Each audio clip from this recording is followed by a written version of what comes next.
तो दिन भर चढ़ल रहता है नासा, अब तो देहिया के बिगड़ता दासा।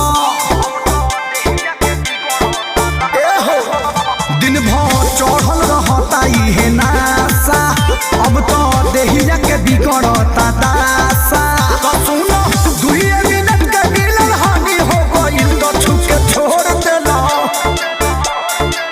तो छुके छोड़ देला, देह पानी पानी हो गइल ये राजा, पहिले से बेसी परेशानी हो गई। तो छुके छोड़ देला, देह पानी पानी हो गइल ये जादू, पहिले से बेसी परेशानी हो गई।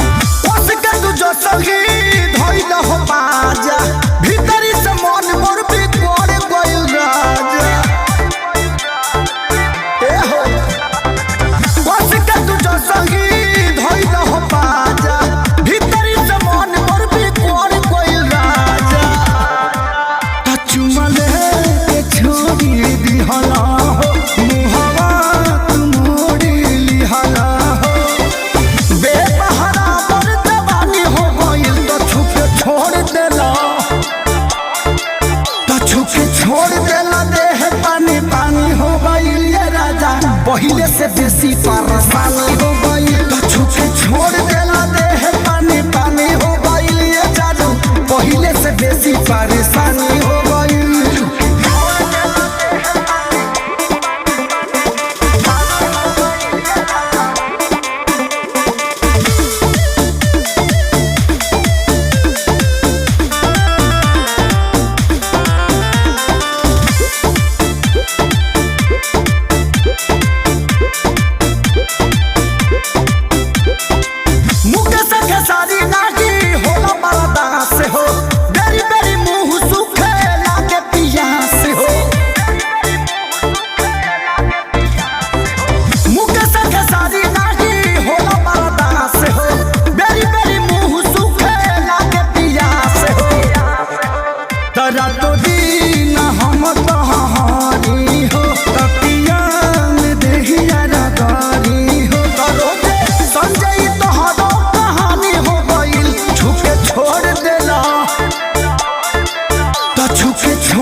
पहिले से बेसी परेशानी हो गई। तो छुके छोड़ देला।